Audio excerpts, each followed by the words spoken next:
Hello, it's Wednesday, August 15th, 2012, and we're at the Wood Library Museum of Anesthesiology at ASA headquarters in Park Ridge, Illinois. We're here to bring you another of the series of interviews of famous personalities in the development of anesthesiology. I'm Dr. Selma Kelmies, presently the anesthesia consultant at the LA County Coroner's Office, and I'm here to interview my longtime friend, Dr. Kathryn McGoldrick, who's currently professor and chair of anesthesiology at New York Medical College. She's held many important positions in academic institutions and anesthesia organizations, and we'll learn more about these in our interview. Well, Selma, I'd just like to turn the tables on you for a minute or two and say what a pleasure it is to be here and to have you interviewing me, because you're somebody I've loved and admired for over 2 decades. You've done so much for the specialty and particularly for history and for women in anesthesiology, and it's just a real treat to be here. Oh, this is a surprise, Kathy. Thank you very much. I really appreciate that. Kathy's life has been shaped by 2 things: wonderful people, her parents, her teachers, and her mentors, and her love of books. Because of her own experience with notable mentors, she's committed to resident and student teaching and serving as a mentor for future anesthesiologists, especially focusing on the area of human values. Her love of books and her own writing has led to a staggering literary output. One of her most important projects is the upcoming annotated bibliography. Working with Dr. Don Caton, she will soon finish Patrick Sim, the previous Wood Library Museum librarian, his life work. And this is an enormous achievement, and thanks to Kathy and Don for doing this. Kathy, let's start at the beginning. Can you tell me about your family, what it was like? Oh, well, I'd love to. My father was a dermatologist, and he loved Latin and Greek and studied those languages for many, many years in high school and in college. My mother was a school teacher. She graduated from Wellesley College and majored in French and Romance languages, and she taught until she became pregnant with my older brother, at which time women were not allowed to teach, at least in Worcester, if they were visibly pregnant, particularly if they were teaching junior high and high school students. So after she had her family, which consisted of my older brother Don, and me, she then ran my father's office, so she wasn't bored. Mm-hmm. So she was a working mother. Yes, then. she was. So you had an example. Could you tell me about other interests that you had in your life? Well, I as a child, figure skated, and I know you and I shared an admiration for Tenley Albright, right. Who went on to be a surgeon in Boston and won a medal at the 56 Olympics, I think, figure skating medal. And I like to swim, and I love traveling. My husband and I absolutely love traveling together. We enjoy going to exotic places and having a good time. Sounds good. And tell us about him. How did you meet him? Well, John and I were medical students at Cornell together, but we were in different classes, and so we never dated in medical school. And then we re-met at a reunion in the mid-'80s at, of all places, the World Trade Center. And I was the only one from my class who showed up. So John came over to my table and invited me to sit with his class since there was one empty spot. And then somewhat after that, we started dating, and then we were married in June of 1987. So we've been married 25 years now. Very good. And he's a retinal surgeon? Yes, John is a retina surgeon. He's very, very bright. He keeps me on my toes. He graduated with honors in chemistry from Williams College and is really brilliant. Builds his own computers and very, very smart gentleman. What led you into medicine? Well, probably part of it was my father. I admired him enormously, and because his office was we had a duplex house and it was right next door, so I really saw a lot of him, unlike many children whose fathers were doctors. And he seemed very happy in his work, and that made an impression on me. I think also I just loved reading. My mother had read to me as a very young child, and I loved when she would read books. And I started reading at a young age. Mom said I was 3 when I could read. I'm not sure, but that's the story in the family. And I read a lot of books about doctors. There was The Citadel by A.J. Cronin, Arrowsmith by Sinclair Lewis. I loved Tom Dooley's books, Deliver Us from Evil, The Night They Burned the Mountain, just wonderful books that got me, or didn't probably get me interested in medicine, but furthered my interest in it. And your mother's father or grandfather was a physician also? Correct, yes. I never knew my maternal grandfather. He died shortly before my parents' wedding. They were married during World War II. But when I was a little girl, I remember my mom would take me up to her old neighborhood and we'd go for walks. And not infrequently, I'd run into former patients of my late grandfather's on the sidewalk as we were walking, and they'd stop and say, "Oh, you're Dr. Hayden's granddaughter. He was wonderful." And they'd tell me how when they couldn't pay, he just forgot about it, and then would accept when they could do it, a dinner or a piece of cake or just something so that they didn't feel obligated to him. And it just enkindled in me all sorts of warm feelings about what medicine must be like. And I think that further interested me in the field. I see. Now, there were very few women doctors at that time. And how did your parents feel about your choice? Well, in general, they were quite supportive, I must say.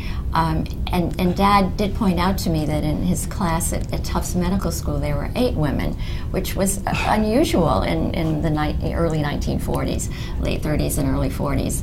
And one of them was a pediatrician who lived nearby.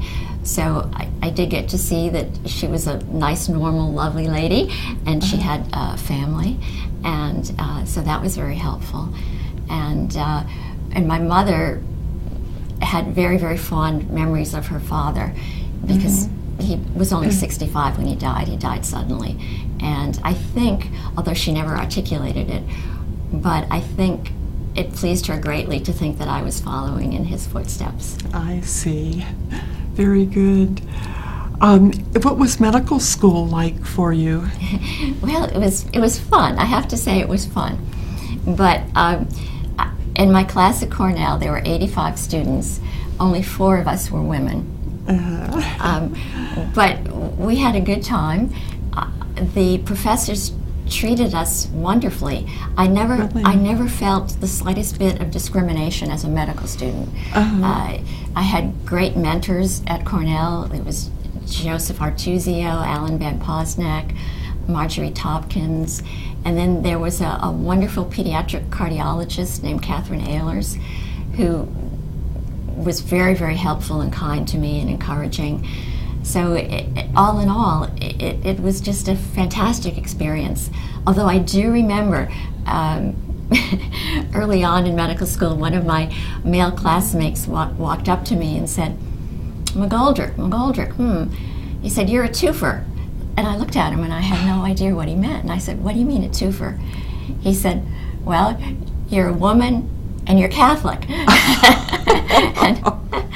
And I didn't realize, but apparently there were some subtle quotas based on assorted religions, not just Catholicism in those days. Really? That's interesting. I'd heard about the Jewish quotas, but not about Catholic ones. And was there a female quota, do you know, for that school? I don't think it was official, but I did notice that it seemed to be less than 6% of the class. There were generally 4 or 5 women maximum in each of the classes when I was a student. And then, of course, shortly after I graduated, that number started to go up, I would say virtually geometrically. Right. A lot more women started entering. Well, how did you get to anesthesia? Well, that's a great question. It was gradual because I didn't start medical school thinking I would become an anesthesiologist. I had a very open mind, and every rotation I took, I fell in love with. But then when I arrived on anesthesia, Dr. Van Posnack took me under his wing, and he just made it sound like so much fun and seemed like so much fun. And then I'll never forget when I was working with him one day in the operating room, the pulse started to slow, and we gave a little bit of intravenous atropine, and the sound went from up, up, up to up, up, up. Within seconds, and I just thought that was so powerful and fascinating. I think I was hooked ever since. Very good. So, then you went on to residency at Peter Bent Brigham, where the legendary Roy Van Dam was. And tell us about that time. Well, that was an adjustment. I mentioned how medical school was fun and how I really didn't feel any different because I was a woman. But in residency, things started to change. And part of it may have been that I was working intensely and intensively with surgeons who were, at that time, exclusively male. And also, I had taken a lot of pediatric electives, and pediatricians tend to be gentler, softer than surgeons. So there was that cultural adjustment to make. But there were also some gender issues. And I'll never forget my first night on call. I slept in the on-call room, and then the next morning I got up to take a shower. And the first person I ran into, I didn't know my way around the hospital very well at that point. I asked where the ladies' showers were. And the gentleman looked at me and he said, "Oh, there are no ladies' showers, there are just showers, and they're that away." So I walked in to this long room. It had a lot of shower stalls. Some of them had pink curtains, pink plastic curtains on them. Some of them had no curtains. And I was the only person there, and I thought, well, I'll go into the one with the pink curtain. That must be the one the women use. And I got a chair. They had an old-fashioned chair and cane chair, I think, wicker chair. And I took off my scrubs and put my scrubs on them. I had a towel and took my shower. At the end of the shower, I turned the faucet off, and I hear a lot of other showers running at that point. And I reach out to get my scrubs, and they were gone. And so was the towel. Oh, gosh. So I thought, uh-oh. So fortunately the chair was still there, so I crawled up on the chair, climbed up on the chair, unhooked the pink plastic towel, wrapped it around myself, and exited the shower room. And on my way out, I noticed all the men were in the showers that had no curtains. And I said, "Bye, fellas, have a nice morning," and went trotting off. Oh my gosh. So that was my introduction to life at the Brigham. Oh gosh. How about the call bed situation? Did you have to share? No. They had a female. They had a couple of beds, and there were only 2 residents on call at night. And so they had a couple of rooms, I should say. And so fortunately, that wasn't an issue. Oh gosh. Well, tell us more about Dr. Van Dam. Yes, he had a unique style. Van Dam. Well, in retrospect, I came to admire and love Roy. But while I was a resident, it was more just admiration. He was formidable. He was really a force of nature. Although I must say he was very kind and very fair. And there were 2 other women in my year, and he treated us, all 3 of us, very, very well.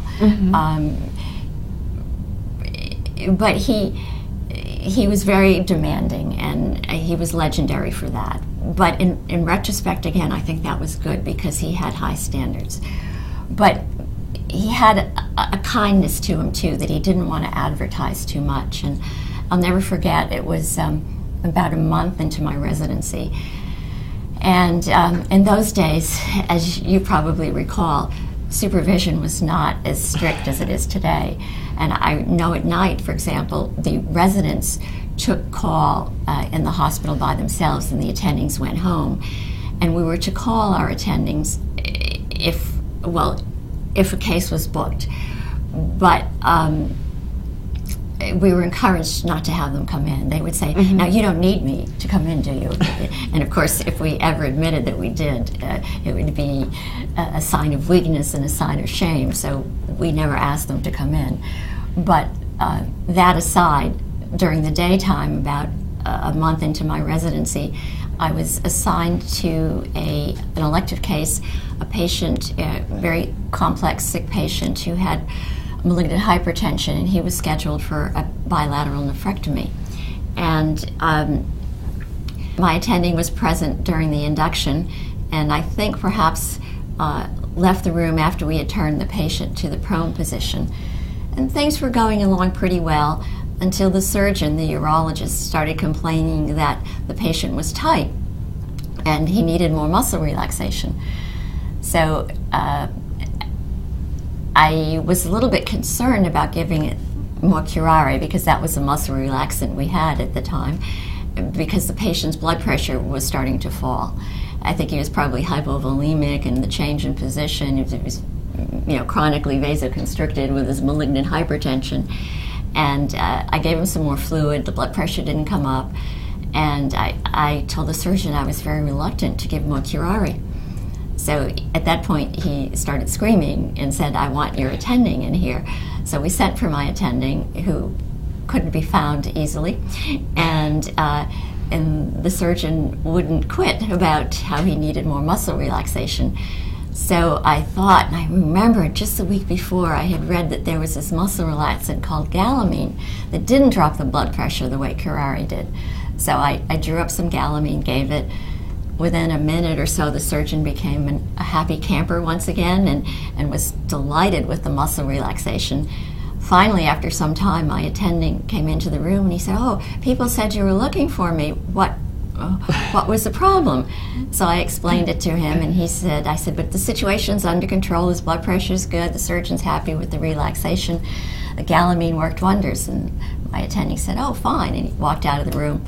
About 2 minutes later, he came back and he said, Kathy, how is galamine handled? I said, oh, that's simple. I said, it's excreted unchanged by the kidneys. And he said, and what operation is this patient having? And I said, uh-oh. So to make a long story short, my poor patient ended up on a ventilator for 24 hours. And I felt terrible about it.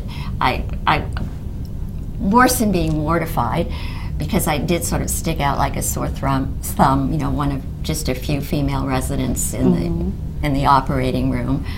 But I just felt so sorry that because of something foolish I had done, that this patient had to have a tube in his larynx for 24 hours. And so I spent a lot of time with him. I apologized to him as soon as he was conscious. I admitted my error to him. I told him that I felt terrible that I had caused him this complication, but that soon the tube would be out and he would be fine. And I visited him every day, at least once a day while he was in the hospital. Well, to make a long story short, I should mention that one of his relatives, I believe it was his niece, was a nurse at the Brigham. And 6 months later, he was coming back for a femoral popliteal bypass graft. Mm-hmm. And she saw me on the floor and she said, "Oh, Dr. McGoldrick, my uncle will be coming back and we'd very much like you to give him his anesthesia." And I just looked at her stunned, and I said, "I hope you understand, Miss Healy, that I was the foolish resident who gave him the wrong drug, and you still want me to give him his anesthesia?" She said, "Oh, absolutely." She said, "He and I wouldn't have it any other way." And I just looked at her, and she said, "My uncle felt so strongly that you really, really cared about him as a person, and you were so honest that we want you to take care of him again." And that just meant the world to me. And I've always taught that to my residents. Dr. Van Dam weighed in on this patient, I believe. Oh, yes, do you he remember? Did. I certainly do. Fast forward 1 week, and it was time for Morbidity and Mortality Conference. Mm-hmm. And I presented the case and said, how I felt personally responsible for the complication, at which point Dr. Van Dam interrupted me and bellowed out, "This wasn't your fault, Kathy. Your attending should have been with you. Your attending had no business leaving you alone at that early stage in your training when you were taking care of such a sick patient." And he just kept emphasizing that, and that meant a great deal to me because, naturally I lost self-confidence after it happened.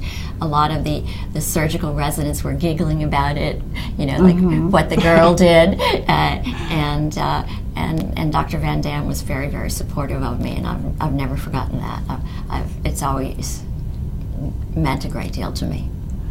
That's a part of him, I think. He was a really great anesthesiologist, even though he could be very nitpicky and mean, which came from where he was previously, the University of Pennsylvania. So, let's see.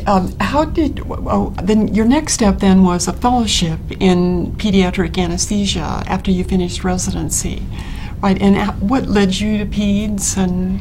Well, I always loved children, and one of the decisions that I went through deciding on anesthesia was deciding between, I had basically narrowed it down to pediatric hematology or anesthesiology. And I loved pediatric hematology, but in those days, leukemia patients did not do as well as they do nowadays. Most of them died.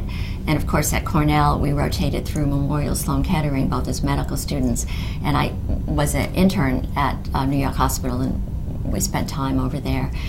And I realized that it was very difficult to take care of children, most of whom are going to die. And so I thought that would be a good way to burn out early.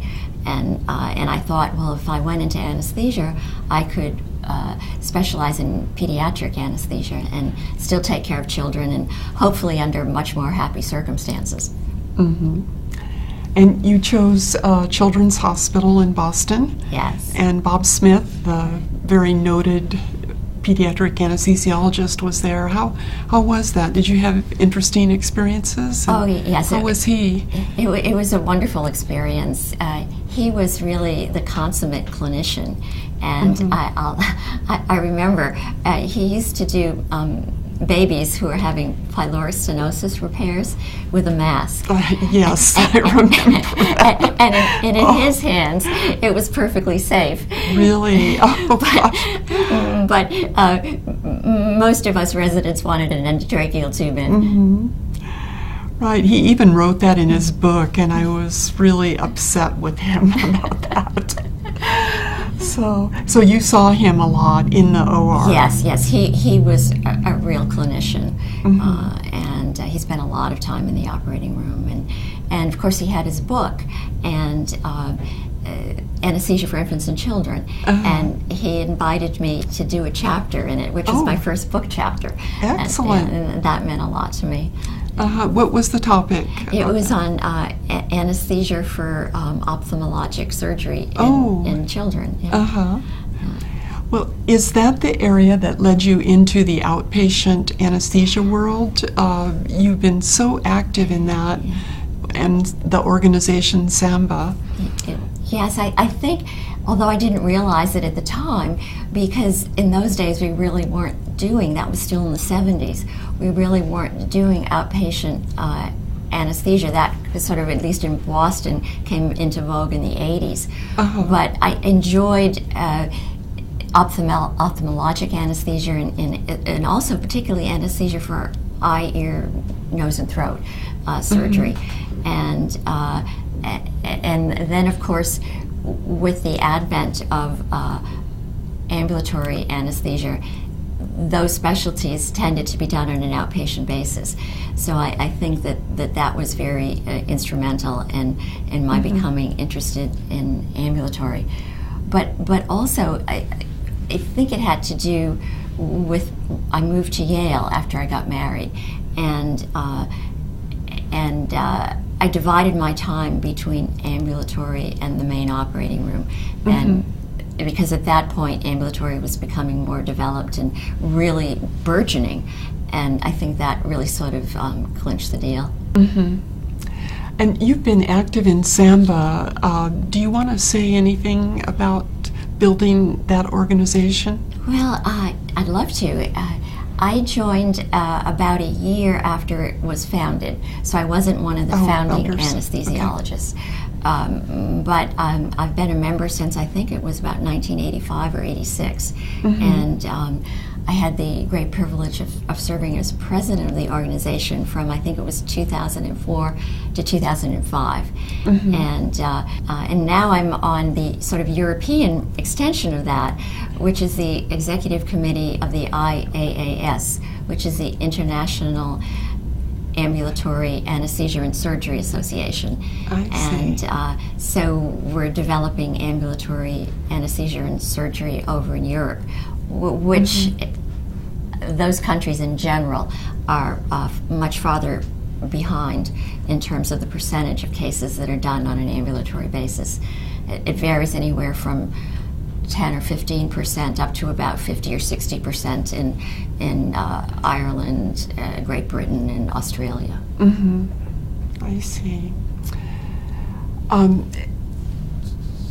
It's eventually you became a chairman, and could you tell us the steps that went along with that, and maybe why you ended up there, and what kind of challenges have there been?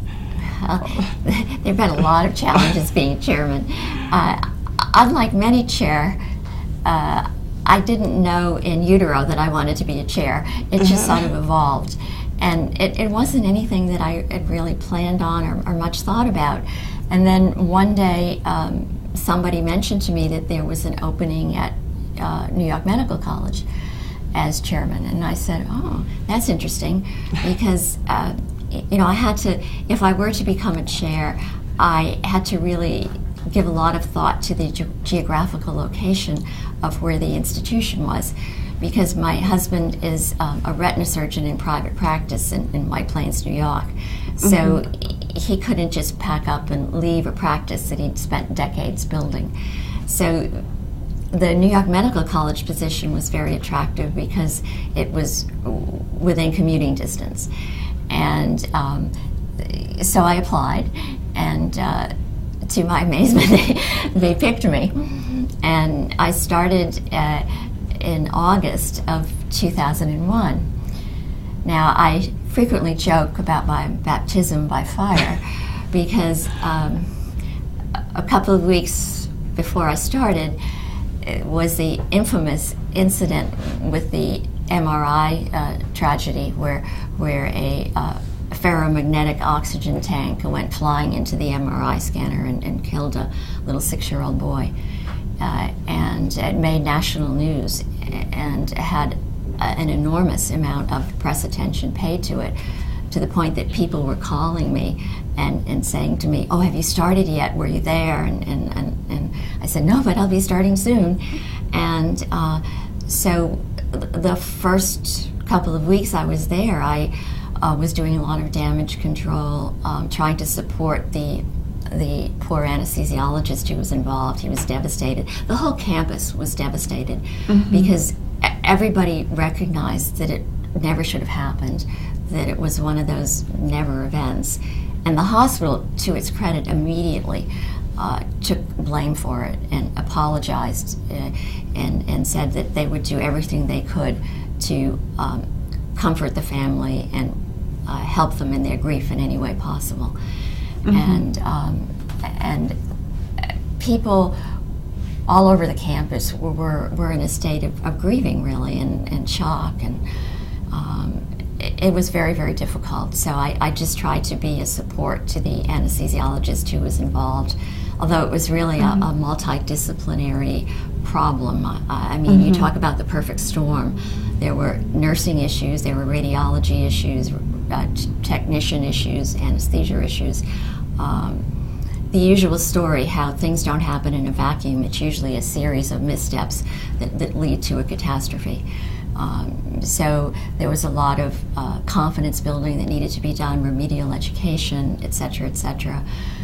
It was difficult. And then just as we were getting back on our feet, I remember the morning, it was a Tuesday morning, September 11th, 2001. And I remember parking my car in the chairman's parking lot. It was outside parking lot, and just looking up at the sky. It was one of the most beautiful days I could imagine.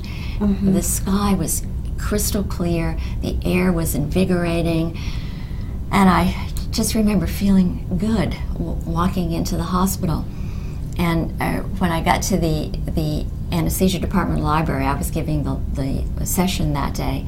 I met with the residents, and I'd at this point been there about a month, and they had all chipped in and bought me this beautiful, beautiful bouquet of white flowers. And I thought, oh, this is just so perfect, you know? Things are starting to come together.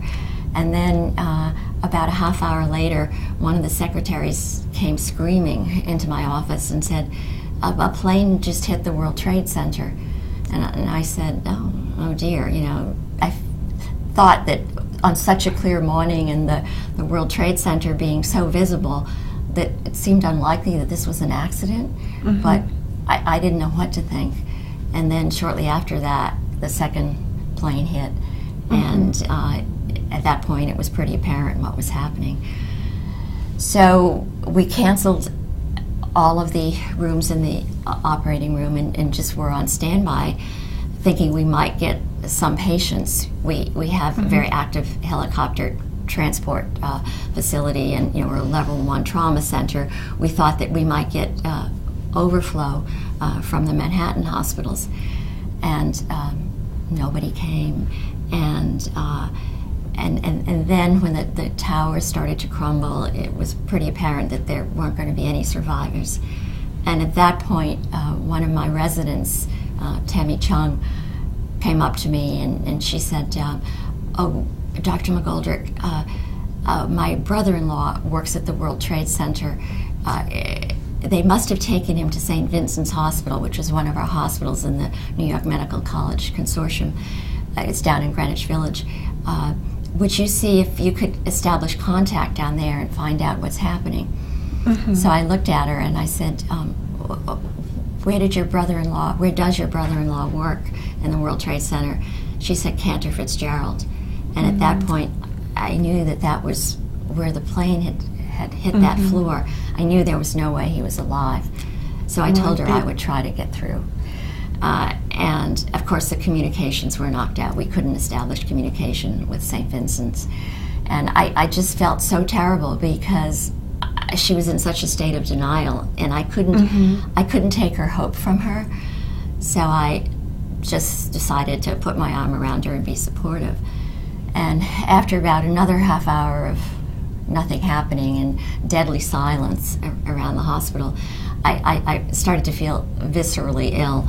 And so I thought, if I go outside, get some fresh air, I'll feel better. So I walked down the steps right outside my office. It's a helicopter pad. And I looked up in the sky, and I knew that the plane flights had been canceled. They'd been suspended throughout the country at that point. And there were helicopters flying very low. And I could see that they had very official-looking seals on them.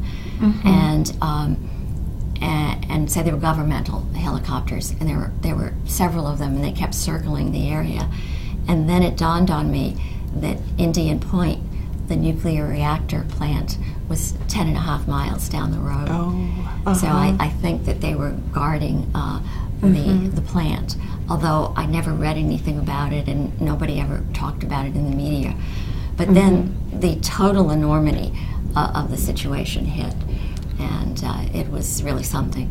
The next day, Tammy came to me and said, "Dr. McGoldrick, I realize my brother-in-law is dead." I think all of the Cantor Fitzgerald people were killed. So, what a terrible tragedy that was. And thank you for sharing this description of that day. I think we need to preserve that. So it really was amazing. And then I remember about a month after that, flying down to the ASA meeting. I think it was in New Orleans that year. Yes, not very many people came, and my plane flew right over what had been the World Trade Center. Oh, really? And it was just devastating to see this pit in the ground, you know, where once these proud towers had stood. Horrible, horrible. It really was. In addition to these two huge events, there was also the issue of residency accreditation. Yes. You really got it, Kathy. So in June, a couple of months before I started, I found out that the residency program I was inheriting had been put on probation. Oh, gosh. And, at that point, my husband said to me, "Kathy, are you really sure that you want to accept this job?" And I thought, well, if nothing else, I won't be bored. Yes. And you haven't been. So, what kind of measures did you take to reach accreditation, which came, I guess, a couple of years later? Yes. Well, I really developed the didactics so that we had daily didactics. And I worked very, very hard on recruiting more academically talented residents, and also recruiting faculty, many of whom had fellowship training. That was very important in remediating the situation, which required serious remediation. Very good. Now, I realize now that we've skipped a very important person in your life, and that's Nick Green at Yale. And so we better jump back to him and talk about, what he brought to your life. Oh, Nick brought so much to my life. It was very interesting when I applied to Yale. It was in 1987, the year I got married, and Nick interviewed me. And I would say that was in March of '87, and I was so thrilled to meet Dr. Green because I had admired him from afar. When I was a medical student, I read the chapter he wrote on anesthesiology in a surgery textbook, and was just enthralled with how beautifully he wrote. He was so clear and so succinct. And it turns out that my husband also had read that chapter and admired it enormously as well. And so it was a treat for me to meet Nick. And plus, I believe at that point he had edited 1 or 2 articles that I had written for anesthesia and analgesia. So I really enjoyed meeting him and was so looking forward to working with him. And then when I arrived on July 1st, 1987, he took me aside and said that he was now retiring from the department, that he had just done his last call, but that he would be staying on as emeritus professor, thank goodness, and he was very much a presence in the department. And he was actually the person who got me involved with the Wood Library, and that he recognized that I enjoyed reading about history. And at that point, I really hadn't read that much about medical history. And he sort of channeled my interest, and I became a trustee. And then shortly after that, he founded the overseas teaching program with the American Society of Anesthesiology, and FAIR also helped to finance it a bit in the beginning. And Nick went over there and worked several months out of the year, starting in about 1989 or 1990. And I thought it was such a worthwhile endeavor that I was a volunteer in 1993 for about 5 or 6 weeks. Very good. And you enjoyed that I did very much. Very much. You wrote about it in the career series. Yes, and I think I've shared with you the wonderful lunch that Nick treated me to at Maury's. It was the last bastion of male chauvinism in New Haven, because until recent years they didn't allow women to dine there. So Nick and I were having a lovely lunch, and conspiratorially he leaned over his mashed potatoes and said, "Now, Kathy, I'll tell you what to really expect in Tanzania." And he emphasized to me that conditions were very primitive, that the electricity went out frequently, which it did, and that transportation was very, very primitive.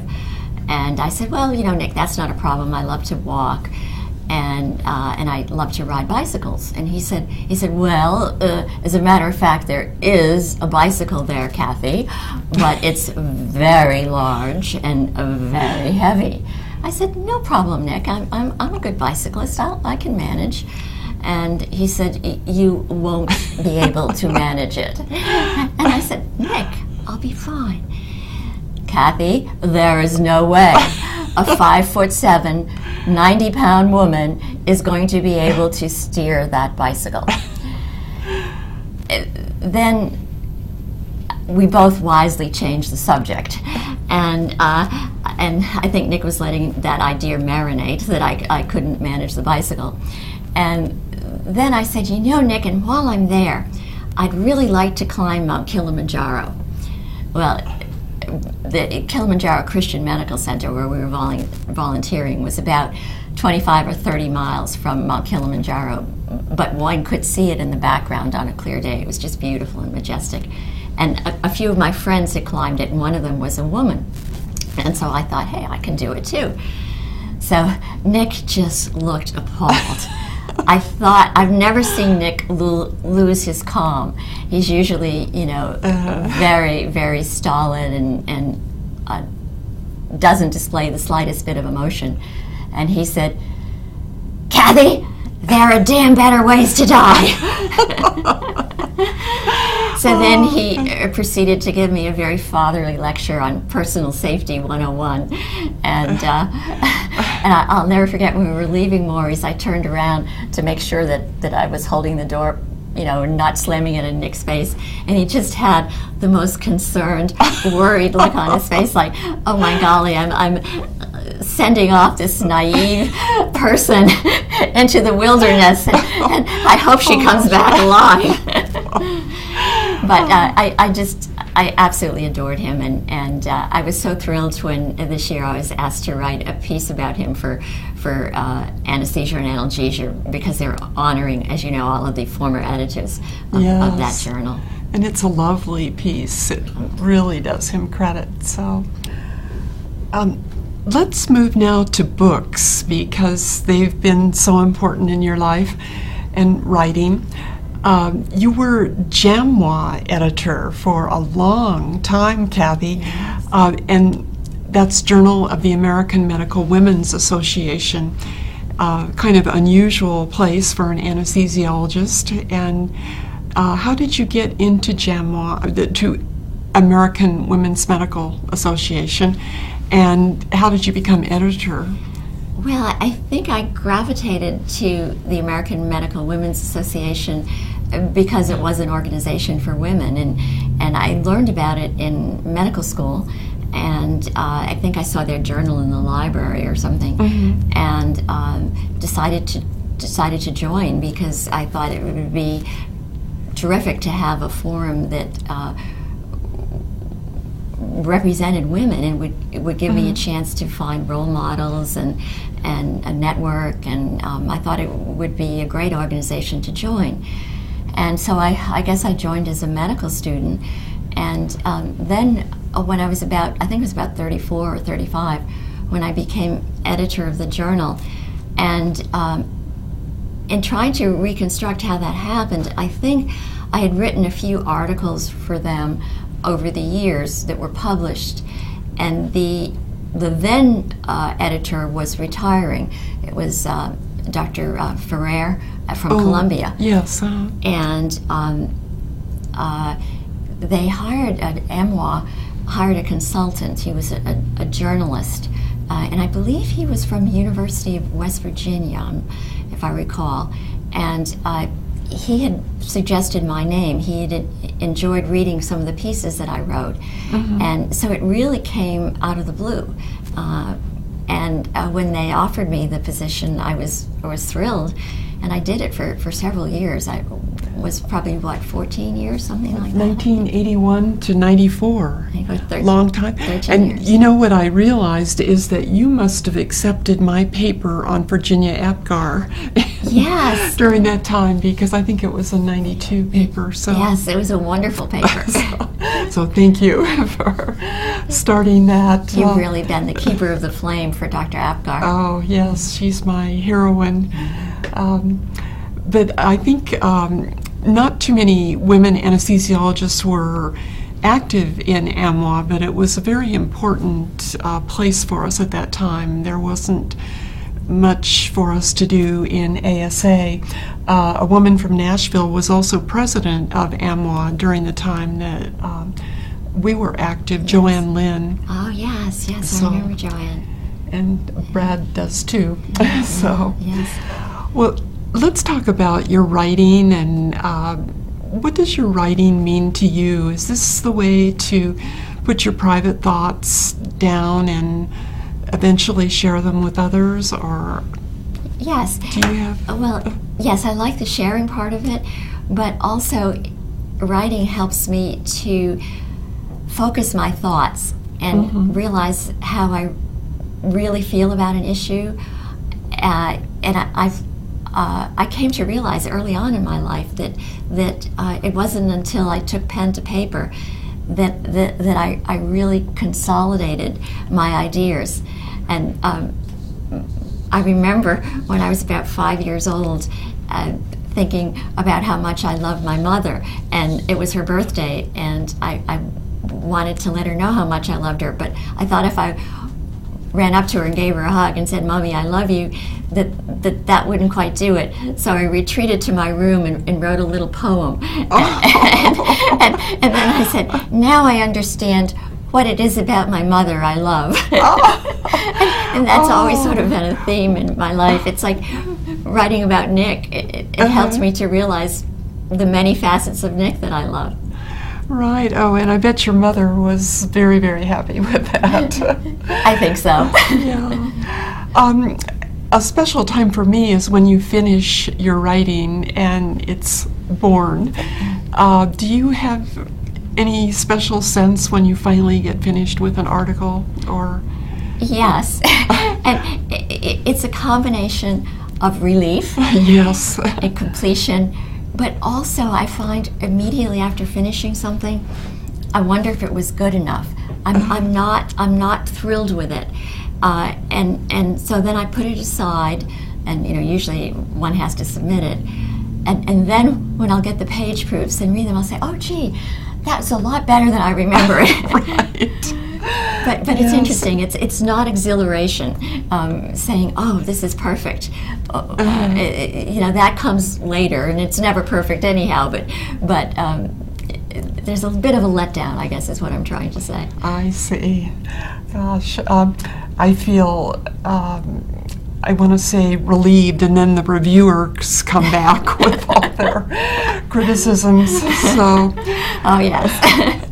over the years, one of the wonderful talents I've seen in you is your large collection of quotes and jokes that are so appropriate for things like ASA wood library meetings and things like that. And I'm just staggered that you can, first of all, find them all and remember them with such clarity. How do you do it, Kathy? Well, it really adds a lot. Oh, thank you. I'm glad you enjoy them. Sometimes I wonder exactly how appropriate they are. But I read a lot. I think most writers love to read. And I read a lot. And if an anecdote is particularly striking, I tend to remember it, or a comment that's especially pithy, I tend to remember it. And do you have a tickle file or anything like that? No. Comedians apparently do that. I hope as I become more senior, I'll still be able to remember them. Right. Who are your favorite authors? You said you read a lot.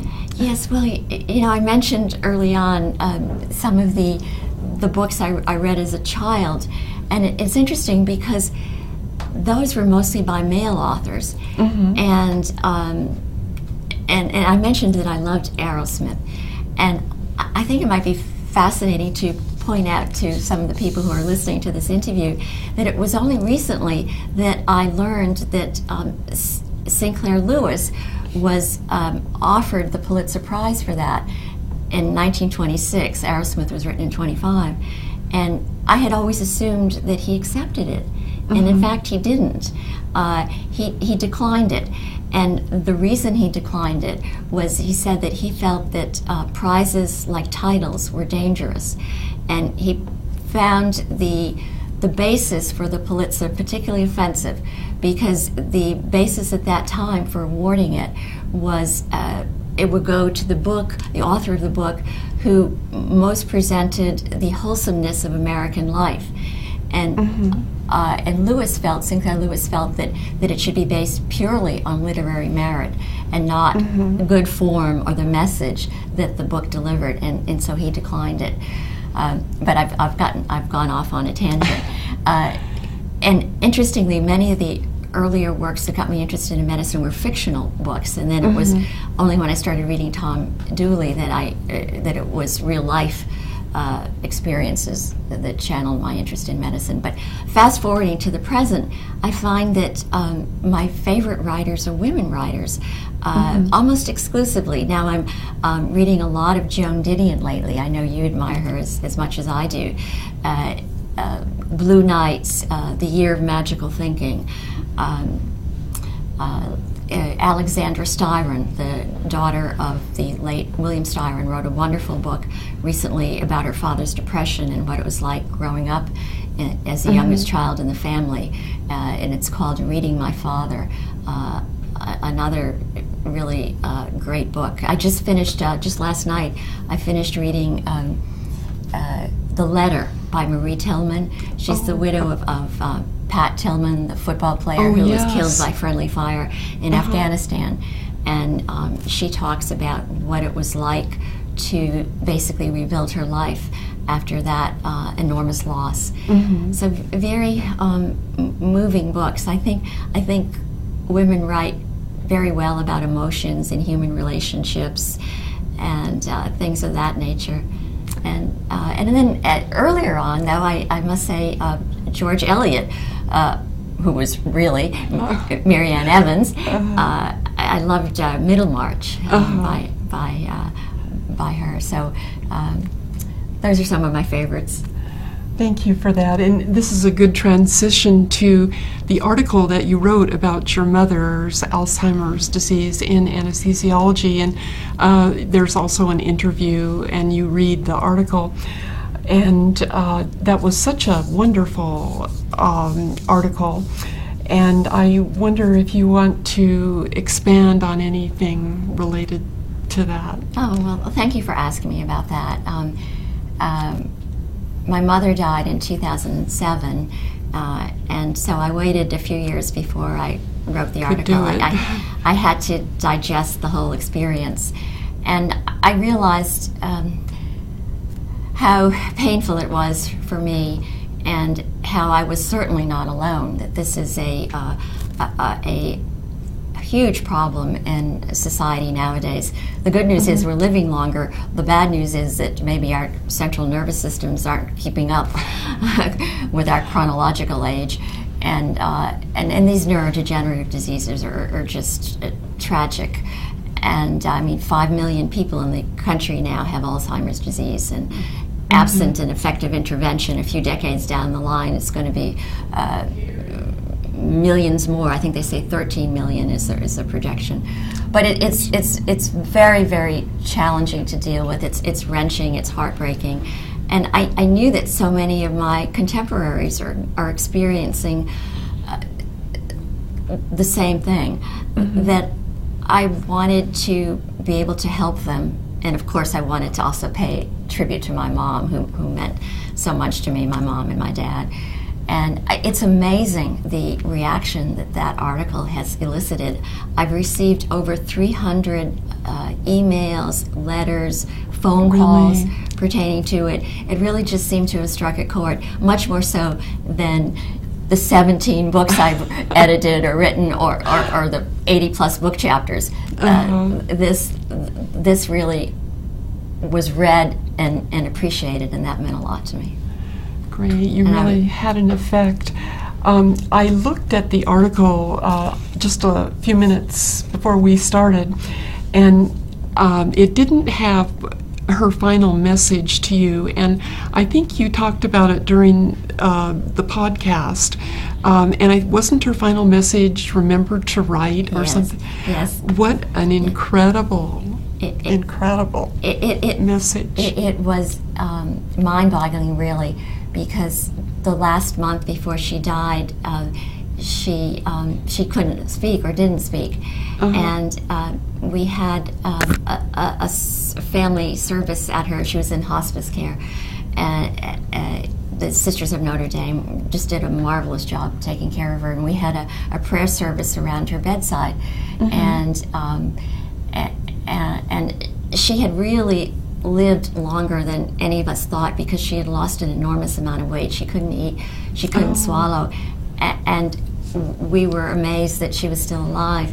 And so I took her hand, and I told her how much we loved her, and how it was all right for her to go, because I thought maybe on some level she was holding on for us. And I wasn't sure if she heard me or understood or anything, and she looked up and said, "Promise me you'll write." And she hadn't spoken in weeks, and and I didn't. It had so many levels of meaning to me. One was that I always would send her postcards whenever I traveled, and the other was, well, maybe she remembered that poem I wrote when I was 5 years old. Gosh, I remember with my own mother's death, and I was talking to her when I started, her EKG picked up again and started. And so she was hearing what I was saying to her. Kathy, you've been very much a part of the Wood Library for many years. Could you tell us a little about the many projects you've been involved in? Oh, well, I'd love to. It's been a marvelous experience. I think one of the high points of my life, being around other bibliophiles. I've met so many wonderful people. All the doctors and the staff at the Wood Library, Patrick Sim, Karen Biederman,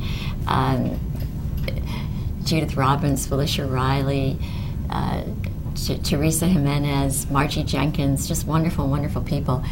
And I've worked on publications, surprise, surprise, predominantly, and I've had the privilege of co-editing the Career Series, and that's been a fascinating experience, very rewarding.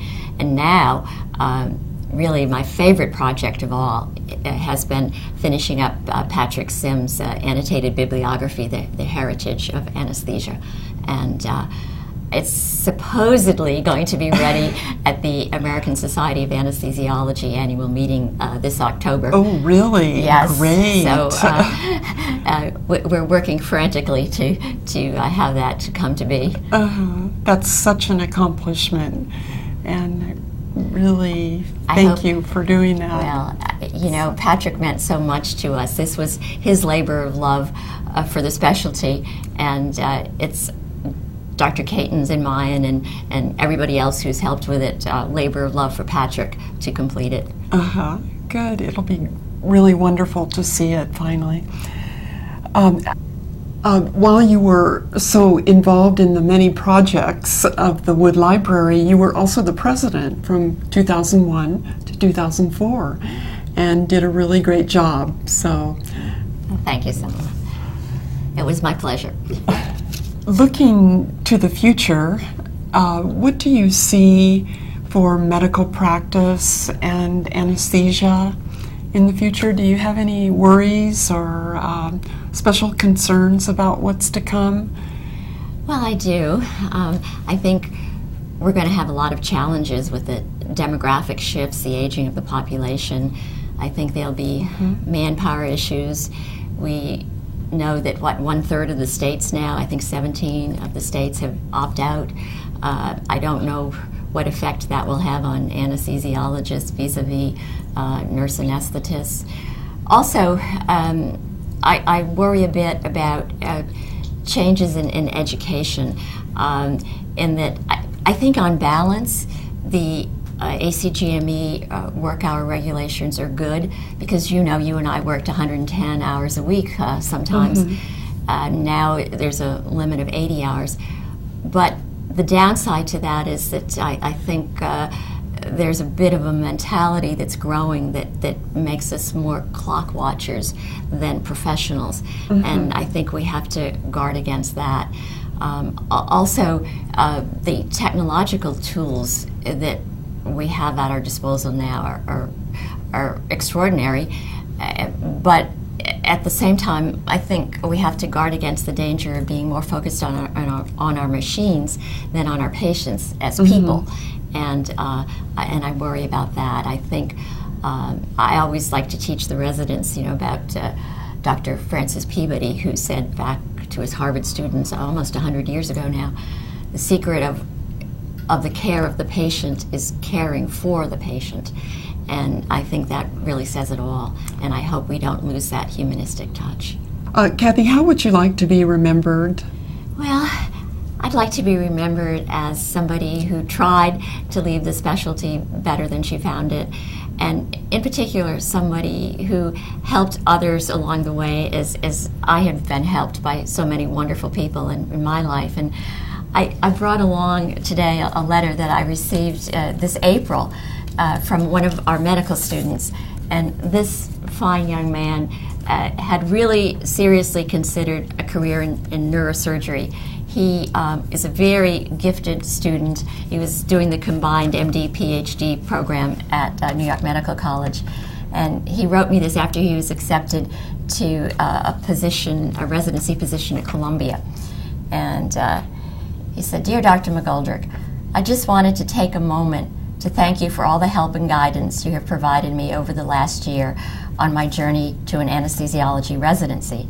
I was having difficulty deciding what to do with my life, and my conversations with you were critical in the decision-making process. Now I'm so very excited to begin my residency, and especially after meeting you, other residents, students, and attendings on the interview trail. Everyone I have met in the specialty is amazing. This wasn't exactly the case in that other specialty. The particularly impressive thing is that after speaking with a good number of the other New York Medical College students, you've had a similar impact on all of them as well. Incredible. So thanks again from someone that owes a large part of my personal and professional happiness to you." And I have to say, this letter just made my day, and as you can tell, I'm still glowing from it. And I've always been rightfully so. I've always been haunted by the comment from Henry David Thoreau, who said most men leave lives of quiet desperation, and they go to their grave with the song still in them. And I hope when I leave this earth that people would say, at least I managed to sing a few stanzas. Very good. You really have, and you've been an excellent example and leader for us in our specialty. Well, so thank you for that. Thank you, Selma. The same is said of you, and I want to thank you and Dr. Smith and the entire committee for inviting me to give this interview. It's been such an honor and privilege. Appreciate it. I want to thank the Wood Library Museum of Anesthesiology for providing this opportunity to honor Dr. McGoldrick, and also thanks to the Committee on the Living History of Anesthesiology. Thank you.